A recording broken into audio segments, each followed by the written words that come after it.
صلوا على محمد وآل محمد.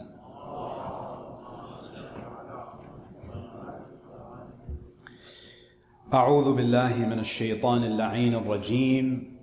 بسم الله الرحمن الرحيم. الحمد لله رب العالمين، والصلاة والسلام على خاتم الأنبياء والمرسلين سيدنا ونبينا محمد وعلى أهل بيته الطيبين الطاهرين.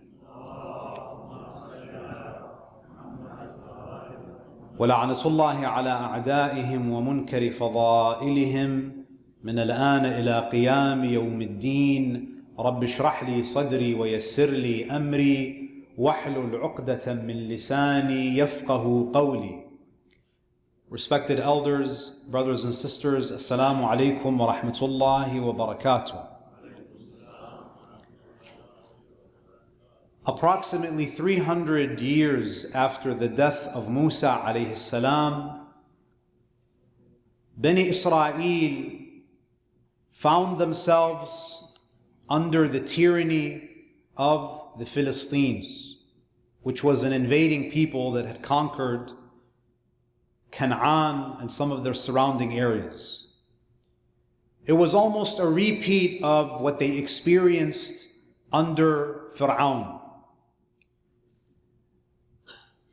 Now, because of their corruption and their iniquities and their rebelliousness, the law of Allah subhanahu wa ta'ala dictates that when you abandon your religious responsibilities, particularly the obligation of enjoining good and forbidding evil, the most wicked of people gain power over you.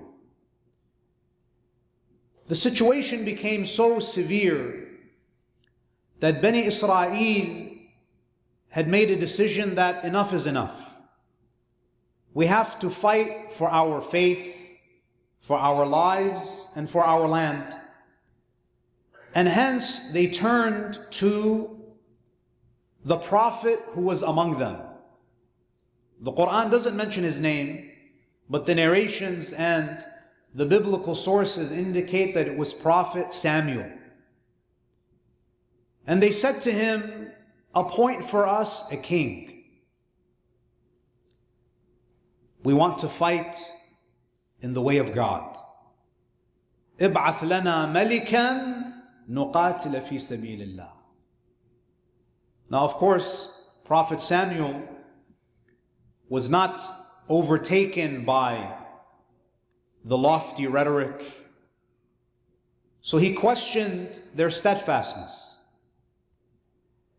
And after they insisted that no, why would we not fight in the way of God when we have been driven out of our homes and we've been separated from our children? As soon as the obligation of fighting was prescribed, the majority of them were unwilling to fight. And last night we mentioned that Prophet Samuel was too old to lead Bani Israel to battle. So he turns to Allah and asks Allah to appoint for them a king, someone who would lead them into battle and someone who would effectively be the successor of Prophet Samuel. And this is where Prophet Samuel, he says, "Inna Allah qad ba'atha alaykum taluta malika," that Allah subhanahu wa ta'ala, "Inna Allah فقال له النبي إن الله قد بعث لكم طالوت ملكا," that Allah has appointed Talut as a king over you. This is what they wanted. They wanted a king, but they had their own expectations of what this king would be and what qualities this king would have. They were unhappy with who Allah chose. They say, قالوا أَنَّا يَكُونَ لَهُ الْمُلْكُ عَلَيْنَا. How could he have authority over us? وَنَحْنُ أَحَقُّ بِالْمُلْكِ مِنْ. We are more deserving of this kingship. وَلَمْ يُؤْتَ سَعَةً مِنَ الْمَالِ. He's not rich. He doesn't have enough money. My dear brothers and sisters, the stories of Bani Israel are not just for entertainment. It's not just a pastime to read them. Anytime Allah mentions Bani Israel, there is a lesson for the Muslims. Doesn't this sound very familiar to some of the superficial objections to the Khilafah of Ali ibn Abi Talib? Allah chose him, but the Muslims were unhappy. Oh, he's too young. He's too young. What does age have to do with it? If Allah chose him, who cares how old he is? Allah chose Talut. The majority of the religious community, he wasn't good enough for them because he doesn't have enough money. Because the criterion in their minds is money. That is the marker of success. And this is where Prophet Samuel, he says, Allah chose him because of his physical strength and because of his vast knowledge. He has the qualities necessary for this position. Yes, he's not wealthy. Yes, he doesn't hail from the descendants of Levi or the other noble tribes within Bani Israel. He's from the progeny of Binyamin. And as I said last night, this was also an implicit reminder to the Jews in Medina who rejected the prophethood of Rasulullah on the grounds that, oh, he's from the progeny of Ismail, we don't accept him. History repeats itself. Talut was from the progeny of Binyamin. Sorry, not good enough for us. We need someone from the progeny of Levi, the other brother of Yusuf. Allah subhanahu wa ta'ala is telling them that my criterion is not like yours. You don't dictate to me who is worthy of leadership. Now, after Saul is appointed as king, of course, there was resistance. There was opposition to his appointment. In ayah 248 of Surah Al-Baqarah, Prophet Samuel, he says, وَقَالَ لَهُمْ نَبِيُّهُمْ. And their prophet said to them, Prophet Samuel said to Bani Israel, إِنَّ آيَةَ مُلْكِهِ أَنْ يَأْتِيكُمُ التَّابُوتِ فِيهِ سَكِينَةٌ مِّن رَبِّكُمْ. A sign of his kingship is that the Ark of the Covenant will return. And in it will be tranquility from your Lord. Allah subhanahu wa ta'ala, to remove any doubt that Talut is divinely appointed, he manifests a miracle. If you remember last night, we mentioned that the Philistines, one of the things that they did is that they stole the tabut from Bani Israel. And this tabut, this wooden box, it's referred to as the Ark of the Covenant. It's a tabut. The tabut, as I mentioned last night, the narrations tell us that it was a wooden box that the mother of Musa used.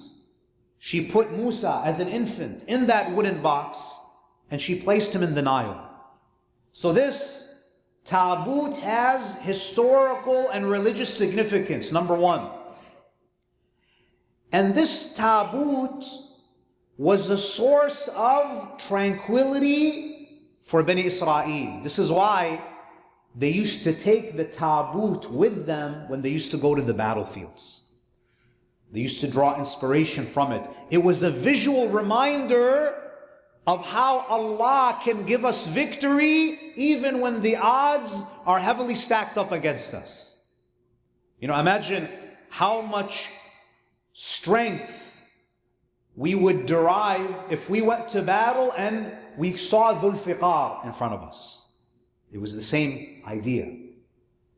Now this taboot, what is it precisely, in addition to being the wooden box that was used to place the infant Musa in? The ayah continues, وَبَقِيَّةٌ مِّمَّا تَرَكَ آلُ مُوسَى وَآلُ هَارُونَ. This taboot, the Ark of the Covenant, this wooden box, not only was it the box that held Musa when he was in the Nile and it protected him, but this box also contains relics from the household of Musa and the household of Harun. In this taboot, for example, the staff of Musa was preserved. The asa of Musa was there. The sandals of Musa were preserved in this taboot. You know, in the Quran, where Allah says to Musa, اخلع نعليك إنك بالوادي المقدس طوى. O Musa, remove your sandals. You are in the sacred valley of Tuwa. Those sandals were preserved by the successor of Musa. It was there. The turban of Harun and other relics were there. You see, brothers and sisters, the Quran here is highlighting that the possessions of God's chosen servants, they also have sanctity. If the sandal of Musa and the staff of Musa and this taboot that contains the possessions of Musa is this valuable and constitutes a miracle, then what can we say about the flesh and the blood of Rasulullah in the form of Ahlul Bayt? If the sandal of Musa and the staff of Musa has sanctity, how about the flesh and the blood of the Prophet, the living legacy of Rasulullah? وَبَقِيَّةٌ مِّمَّا تَرَكَ آلُ مُوسَى وَآلُ هَارُونَ تَحْمِلُهُ الْمَلَائِكَةِ. The Ark of the Covenant, the Taboot, returned into the possession of Saul, of Talut, through a miracle. How did it return? The Malaika transported it back to Talut. So suddenly, Bani Israel, they see that Saul, he has the lost Taboot. It became a sign of his legitimacy. إِنَّ فِي ذَلِكَ لَآيَةً لَكُمْ. In that, in the return of the Taboot, there is a sign if you only believe. Now, what is this sakina? As I mentioned, the word sakina means tranquility. And this taboot did not bring tranquility to all of the Israelites. Only those who had iman in their hearts. You know, when Allah speaks about sakina, for example, in Surah Al-Fath, Surah 48, ayah number 4, هو الذي أنزل السكينة في قلوب المؤمنين. Allah, He sends down tranquility to the hearts of the believers. لِيَزْدَادُوا إِيمَانًا مَعَ إِيمَانِهِمْ. To increase their already existing faith. So anyone among Bani Israel who already has iman, the taboot increases them in iman when they are in the presence of this taboot.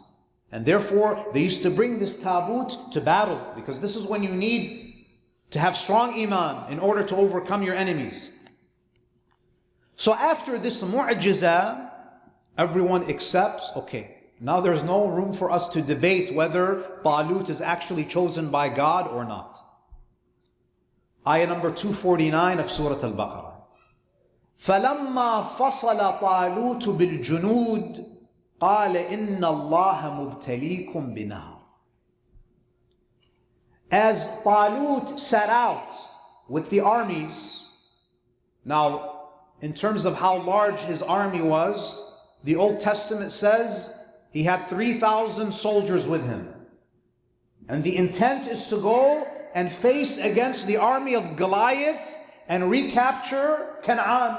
recapture our land, restore our dignity, liberate our people from slavery.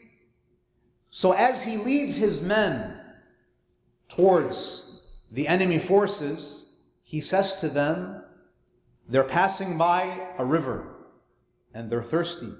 It's hot. He says, Inna Allaha mubtalikum binahar. Allah will test you with a river. What is the test? So imagine you are a soldier in the army of Saul, of Talut. You're traveling a long distance. You're thirsty, you're tired. And he says, as the general, فَمَنْ شَرِبَ مِنْهُ فَلَيْسَ مِنِّي. Whoever drinks from this river is not from me. Meaning what? You are dismissed from the army. You have to go back. You're not allowed to remain a part of my army if you drink from the river. وَمَنْ لَمْ يُطْعِمْهُ فَإِنَّهُ مِنِّي. And whoever doesn't drink from the river is one of me, and you stay in the army. إِلَّا مَنْ اغْتَرَفَ غُرْفَةً بِيَدِهِ. Whoever doesn't drink is with me. Whoever drinks a lot of water is not with me, has to leave, is expelled. But whoever just takes a scoop of water, that's an exemption. I'll let that slide. I'll allow you to drink. Now, it's very difficult to speak about this ayah without making a comment about Abu al-Fadl al-Abbas. Allah subhanahu wa ta'ala tested these men and said essentially that if you want to remain in the army of Talut, it is haram for you to drink from the river. When you look at Abu al-Fadl al-Abbas alayhi salam, was it haram for him to drink from the Furat? It wasn't haram, and he still didn't do it. Because of his loyalty to his commander, and that is Imam al-Hussein. If Talut were to say to his soldiers, drink, they would have all drank. But with Abu al-Fadl al-Abbas, no. I will not drink unless my master drinks. There is no one in the army of Saul who matches the discipline of Abu al-Fadl al-Abbas. In any case, وَمَنْ لَمْ يُطْعِمْهُ فَإِنَّهُ مِنِّي إِلَّا مَنْ اغْتَرَفَ غُرْفَةً بِيَدِهِ. But those who do not drink from it will belong to me, Talut, he says, except someone who draws a scoop with his hand.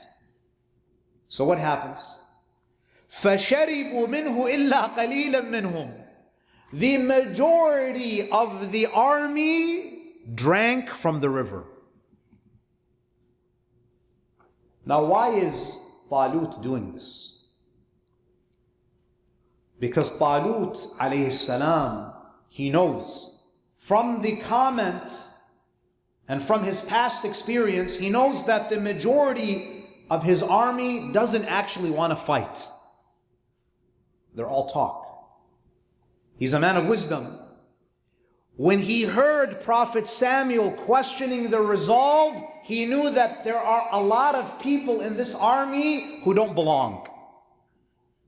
So we need to begin a filtration process.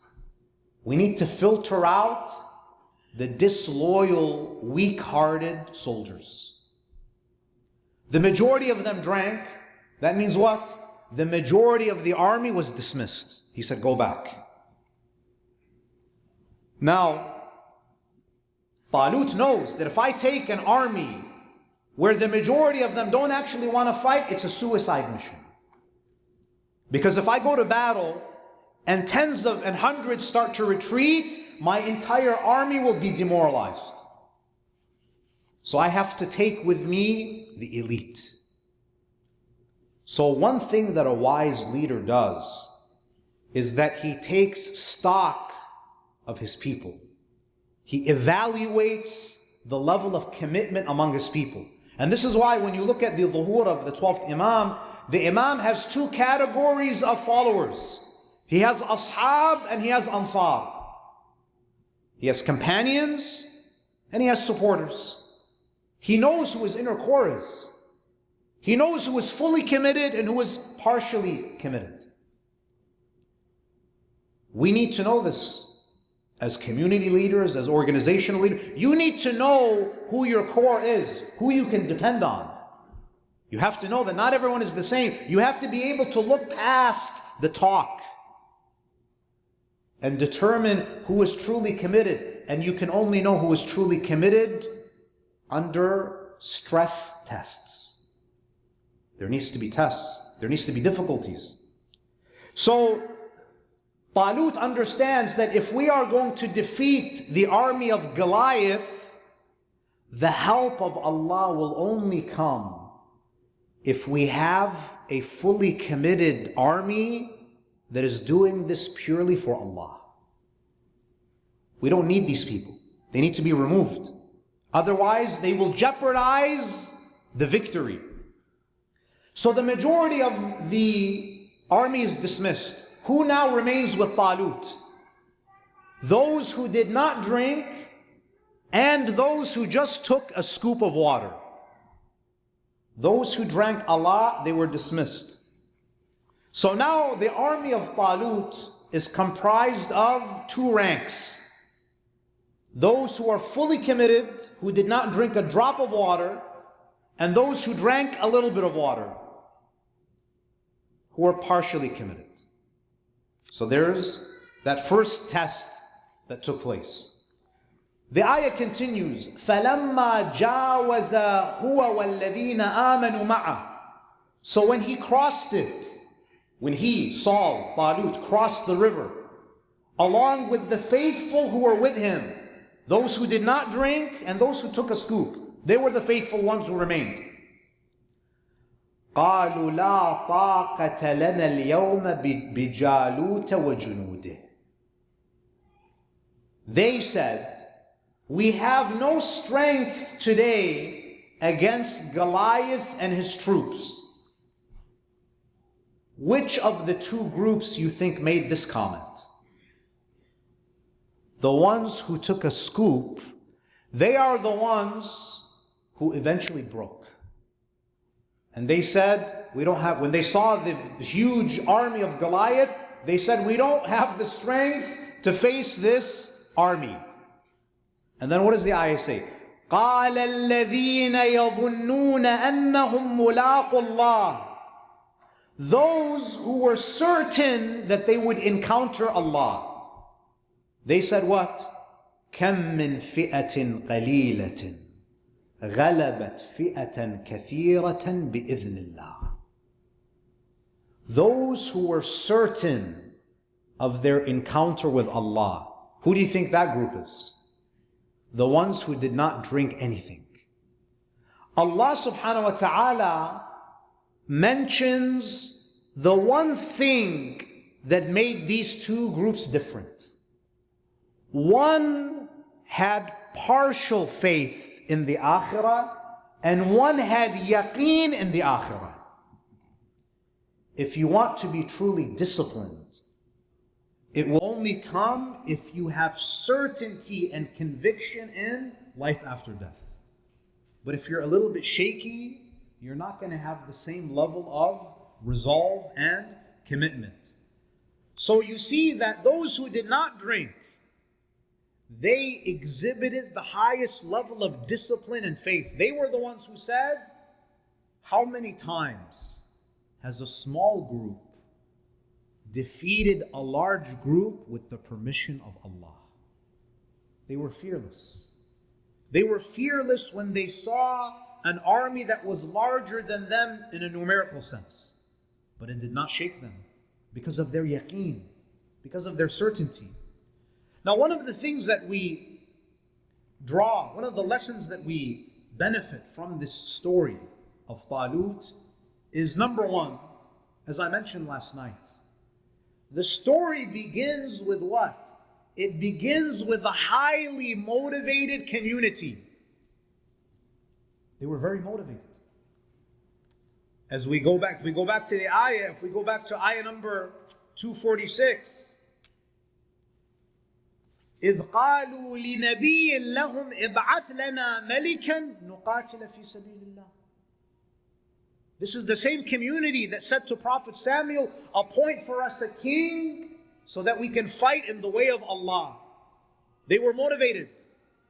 They were committed, at least in terms of their words. They were motivated.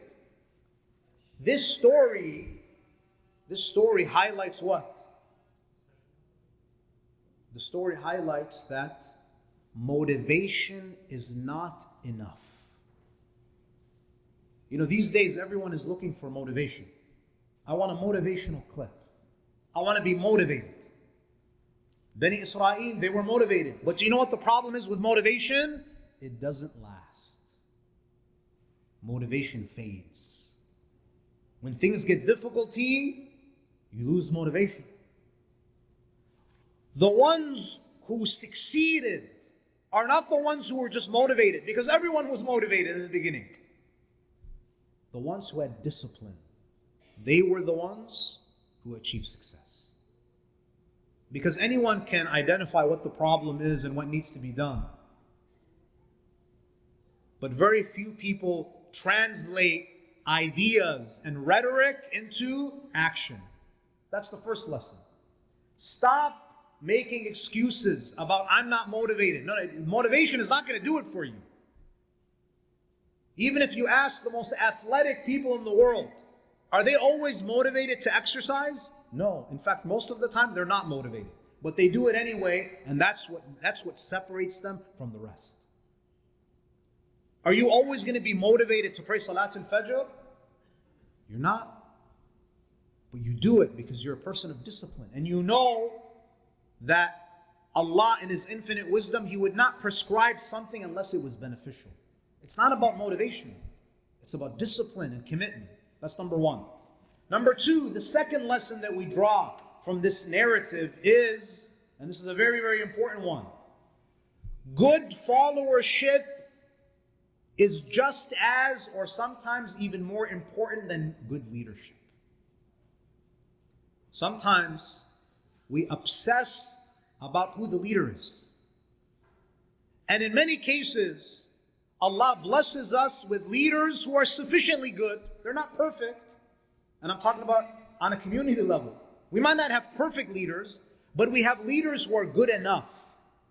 The problem is, throughout history, most of the time it's the problem with the followers. Allah sent 124,000 impeccable leaders. The majority of them were not able to bring about victory. The problem wasn't with the leaders. The problem was with the followers. You know, oftentimes we have leadership workshops. I think we need to have followership workshops. Because our primary identity is what? Shia of Ahlul Bayt. And that means followers of Ahlul Bayt. Some of us, we haven't learned how to be followers, and we expect to be leaders. What makes a good leader is that they first learn how to be good followers. What made Ali an exceptional leader is that he was the best follower of Rasulullah. We need to learn how to be good followers. Bani Israel, they were looking for an imperfection. They were looking for a shortcoming in their leader. They were trying to find a reason to disqualify Talut.